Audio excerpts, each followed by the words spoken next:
I know, man. Pulls it right together. That's like having that computer right there and it don't work. She has to pick it up and drop it every time just to get it to work. It just don't work at all. Well, the thing about it is what it does is it pulls that line together, collapses water flow. Well, the water pump don't quit working. See, it just takes and just builds up air pressure behind it, pushes whatever's in the engine into the radiator, and it won't hold it so it blows it out the flow by too if it can't suck it out the bottom of the radiator. That's what got me in the head. That gallon we put in there. That was funny. I walked up there and I thought I was getting a hot shower, bro. They don't seem to meet you very much. But now all those 30-inch series engines, all those, man, it's got to blow by. I've never seen one 30. All in 30 series got to blow by. See, they don't make that engine anymore. Now they make what they call a Huey engine. It's made like an international truck engine.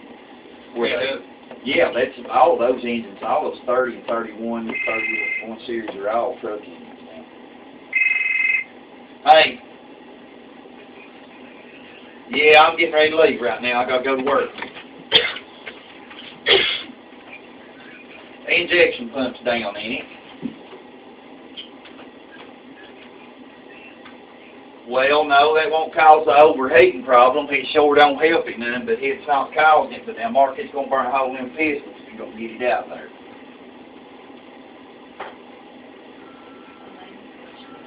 Yeah, just jerk this. Oh, hose. So the hose is question. What do you think? That's what he thinks. But let me let you go, man. I'm in here talking to you people right now, all right? All right, see.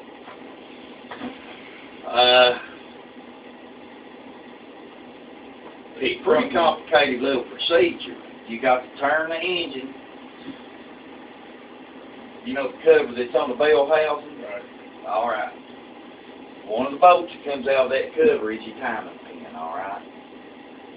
You turn that engine till it slips right through that hole and locks that engine into place before you pull that pump out. Pull that pump, they'll time the pump when you get it back.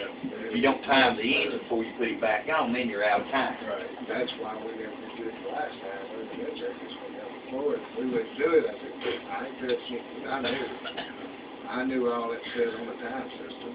I would touch it. Well, say I've got a timing pin for the pump. You just, the way I always done my pump, it depends on whether the engine times before or after or dead on. See, a lot of them 30 series times dead on, they got 3 little holes. Figure out which one that you're on, you turn it, set your pin in your pump, tighten it down where it won't come out.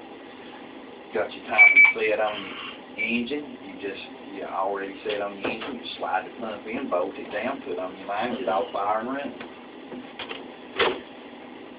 But that's, well,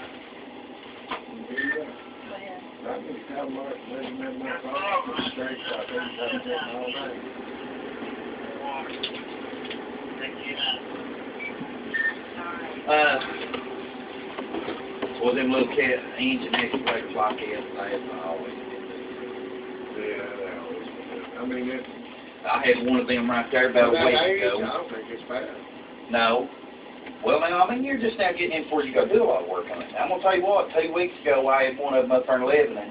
Only a lot newer model than that one, had that high pressure oil engine on it. I put some air pressure on the head. What? You know what you just said? I just said that before we done this. What? That it's time to get rid of this before you built this motor. Yeah. Now is the time. But now, I'm going to tell you, that one up there had one of them high pressure oil engines in it. And it would crank, man, would not fire. And I put high pressure oil on it. Yeah. All right, come on back. Nope. Come on back, I'll talk to you. Come on, come on back. Well, here so you can explain all this to him directly. Where? What trailer truck? Oh, we'll get you. All right, I'll tell you tomorrow, okay? No, come on. I'm forced to do it, I guess. Well, we don't went this far, might as well pick them now. I mean, you got 6, 7, 8,000 in the motor now. Heck, you got to do something. He told me the wrong. About 3, 4,000. cost you that much. Are you serious? Just to get that injection. Get an injection pump calibrated on a Mac. It's $550.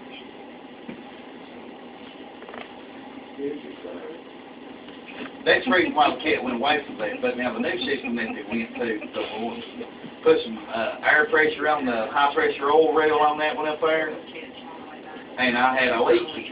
Well, I put the new plugs back in with the O-rings on to seal the leak. Still wouldn't do nothing. Still didn't kind of look for it. Had to end up putting high pressure oil. So what we're trying to tell you, don't stop getting in the drink. No, I don't. Don't stop getting in the drink. Quit talking. Well, I got to be at work here in about 10 minutes, so.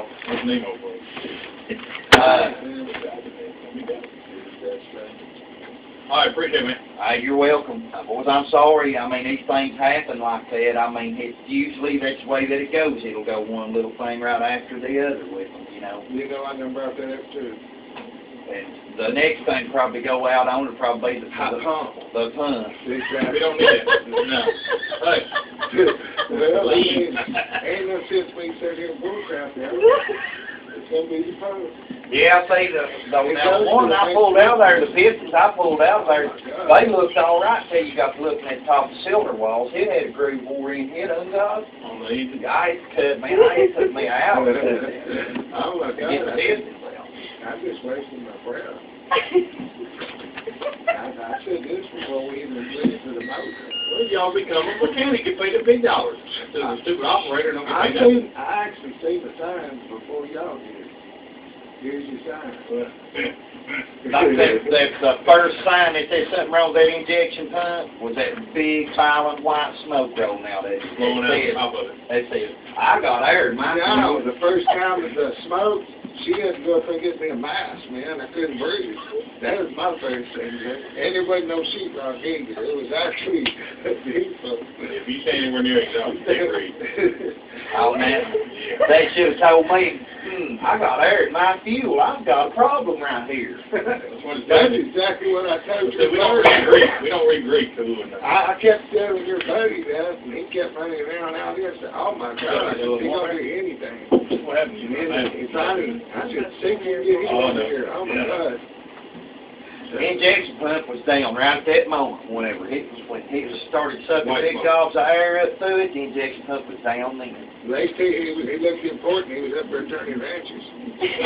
I told him, I said, Mark, look for a leak on the fuel rail. Well, yeah, I got an injector like that. Well, I'm going to tell you, man, they'll leak just a little. A lot of them will. Yeah, not that bad. That's why I tell you, it ain't going to be that bad. I mean, good God, it's pouring out. So we need to replace that other line too to get a crack in it, right? The main line, you say? No, it's a return line. I've got seals for those in my toolbox. I keep a pack of those all the time because I work on a lot of those 3116 engines in them Ford trucks and stuff. Have a good one. Tell everybody. Oh my God. I tried to explain this to everybody before they touched the motor. Oh my God. It was track. You're nobody, don't you know that?